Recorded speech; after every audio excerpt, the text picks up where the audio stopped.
before you can cook. We're also going to moisturize. Okay, so today we are making some homemade soap with Laura Stanley, the owner of Green Iguana Bath. First of all, welcome to First Coast Living. Thank you. So nice to meet you. And I love this idea. You've actually brought the products for us to make our own soap. But before we get into that, what inspired you to start making your own? Well, we used handcrafted soap for years, and I kept running out, so I didn't want to run out anymore. My husband has several autoimmune disorders that affect his skin. So we wanted to do something that was better for the skin and felt good and good ingredients. Yeah, right. And I kind of wanted to know what was in it. So that's kind of how that started. Yeah, because a lot of the soaps out there can be drying. They are, yeah. As well. I never knew before I started using handcrafted soap that my skin was not supposed to feel tight and dry and hot and cracking and all that. I thought that was normal. Yeah. I equated that with clean. I see what you mean. It does not go together. Well, it doesn't have to. I was just in Cancun for a week. I'm not complaining at all. Got a lot of sun though, and my skin is way drier than before. So I love that we're going to just dive right in. You're going to show me how I can just put better ingredients on my skin and really help moisturize it. So how do we start that process? Okay, I already have some lye water mixed up that's in here. Lye is a caustic soda, but what we do is we add oil into it and it will saponify. It's a whole chemistry type process. Right. So this is olive oil, castor, sweet almond, and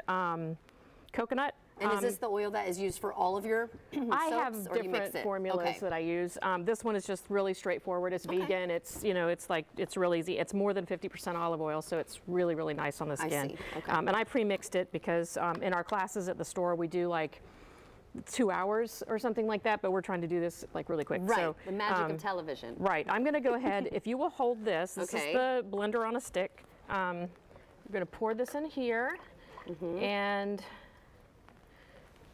get as much as we can. So this is what you would do in a class? Pretty much, yeah. We go into all the science of like, why do we use olive oil? Why do we use this and that and the other, you know? So we talk about how that all works together. And sometimes instead of water, we'll use tea. Like in one of the ones that I have over here, we use wicked barley beer. Oh my gosh, so you can use tea, you can use beer, you can use all kinds of fun stuff. What you're going to do is you're going to use not the turbo one, but the regular one. You're going to blend it. Yeah, you'll blend it and you'll bring it around in a circle and then spiral up a little bit. And you'll see it starts to turn white, which means it's just starting to blend together. We're going to go to a point that we call trace. Bring it up a little bit and spiral up, and you'll see it start to turn. Oh, let's see if they can see. Yeah. Oh yeah, it's thickening up there. There you go. Kind of hard to see through the white, but it is getting lighter. Yeah, I wish I would have brought a clear one. No, it's okay. So this is soap, but you make other things. I do. I have soap and body butters and bath bombs, and I actually do candles and room sprays and all kinds of fun stuff too. But this is soap is where I started. Okay, let's stop for just a second. Okay, this is what we call trace. So go ahead and pour our eucalyptus essential oil in there. Okay. How much? All of it. Oh, the whole bottle? That's 1.6 Well, grams. that's easy. I don't have to do the dropper then. Ready? There's a science to that, but I mean, we have accepted usage rates and things like that, and there's some safety involved with that kind of stuff, but there's we go with the IFRA, which is an international fragrance regulatory something. I don't remember exactly what all of them. But it's up to alphabets code. are. But obviously, this is just one of the scents that you have, or the oils. Right. You probably have how many? I have about 200 like fragrance oils in the shop, but I make about 75 different kinds of soap. This is going to be a little bit messy. I'll wipe it. It's fine. It's fine. It's clean. It's soap. We're going to pour a little bit into here. Okay. And we're going to color a little bit of it. Smells so good. I do love the eucalyptus smell. Yeah, this is just, it's real simple for today. So where are you Put a shot in there. Where are you located? How can people buy your products? Keep going a little bit more. I'm on San Jose Boulevard, a mile north of 295, just a little bit more. There you go. Okay. This is activated charcoal in water, so it's a natural colorant. I don't use anything but activated charcoal when I need a black colorant, so. So you do have a promotion though for our viewers, right? If they want to book a class. If you want to come take a class, it's usually $45, but I have it marked down to $35 on my website. It's automatic. There's a coupon code. You just put in First Coast Living, and it'll take it off. We'll pour that in there, and then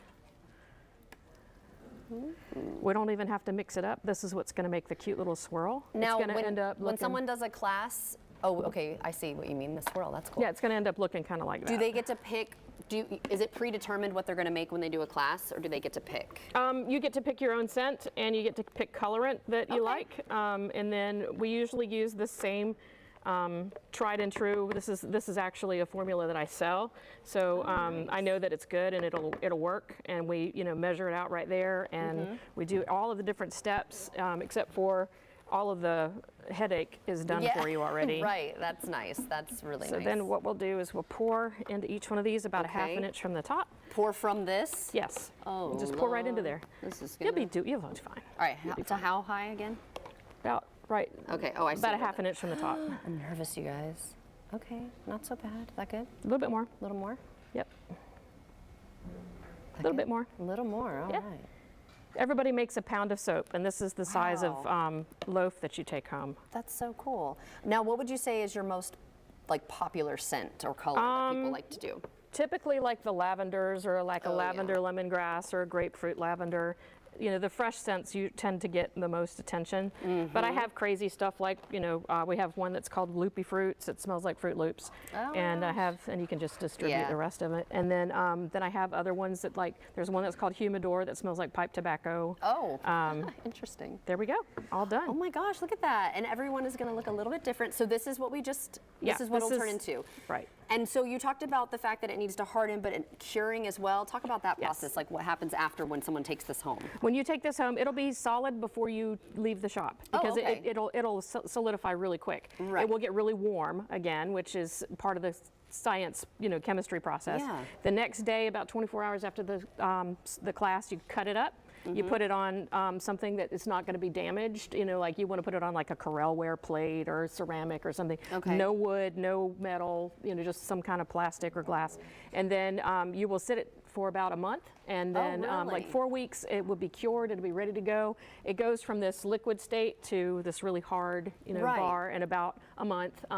When you first cut it, 48 hours after you make it, it's going to be safe to handle and all of that stuff, because the lye stays active for just a little bit. There's a chemistry part to it. That was going to be my question. So, but why does the curing process, what happens in that month? A lot of the water will evaporate out of it. Okay, so that needs to happen. Yeah, it's kind of like fine wine. You need to let it sit for a little while and do its thing.